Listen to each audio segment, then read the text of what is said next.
Bonjour!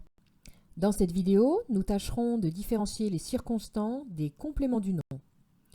Il faut avoir vu également la vidéo sur la différence entre circonstants et complément du verbe avant de voir celle-ci.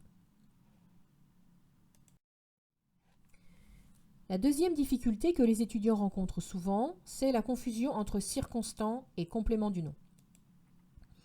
Donc ce qu'il faut bien comprendre, c'est dans le cas d'un circonstant, le groupe sert à localiser le procès. Ce que l'on appelle procès, c'est l'action ou l'état exprimé par le verbe, par le prédicat. Par exemple, I dropped the bracelet on the table. On the table sert à localiser où a eu lieu l'action de drop, de I dropped the bracelet. D'accord? Donc on the table porte sur toute la prédication I dropped the bracelet. En revanche, le complément du nom, lui, sert à restreindre la classe du nom. C'est-à-dire qu'on veut dire qu'il s'agit de celui-là et pas un autre. Par exemple, I can lend you the bracelet on the table. Ça signifie je peux te prêter ce bracelet-là et pas un autre. Pas par exemple celui que j'ai au poignet ou celui que j'ai, je sais pas moi, dans ma boîte à bijoux.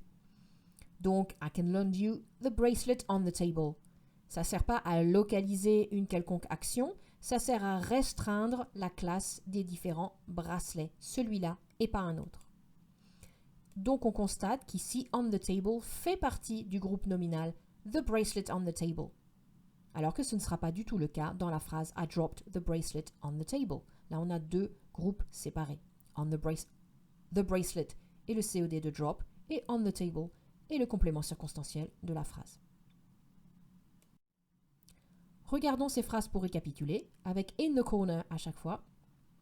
I was in the corner for 5 merciless rounds. Alors dans cette phrase, in the corner est obligatoire. Puisqu'il suit be, on ne peut pas dire I was for 5 merciless rounds. Ça ne veut rien dire. Donc, comme on ne va pas parler de complément, comme il s'agit du verbe to be, certains auteurs parlent d'attributs locatifs. Tous les linguistes ne sont pas d'accord pour le terme à employer exactement pour ce genre de cas de figure. Mais ce qui est important de voir, c'est que certes c'est un lieu, mais c'est obligatoire, donc ça ne joue pas le même rôle qu'un complément circonstanciel classique. I saw something glinting in the corner. To glint, c'est briller. In the corner est tout à fait supprimable ici. I saw something glinting.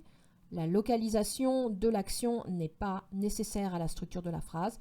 Il s'agit donc d'un circonstant. En 3, he guided her to the little couch in the corner.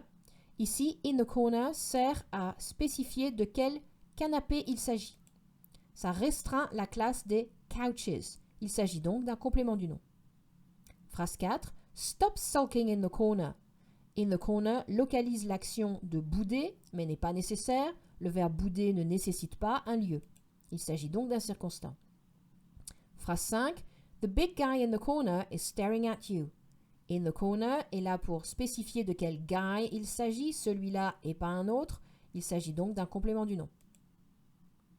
Phrase 6. She placed the chair in the corner. Alors là, in the corner est obligatoire parce que le verbe to place, comme le verbe to put que nous avons vu précédemment, nécessite un COD et un lieu. C'est obligatoire dans la structure du verbe.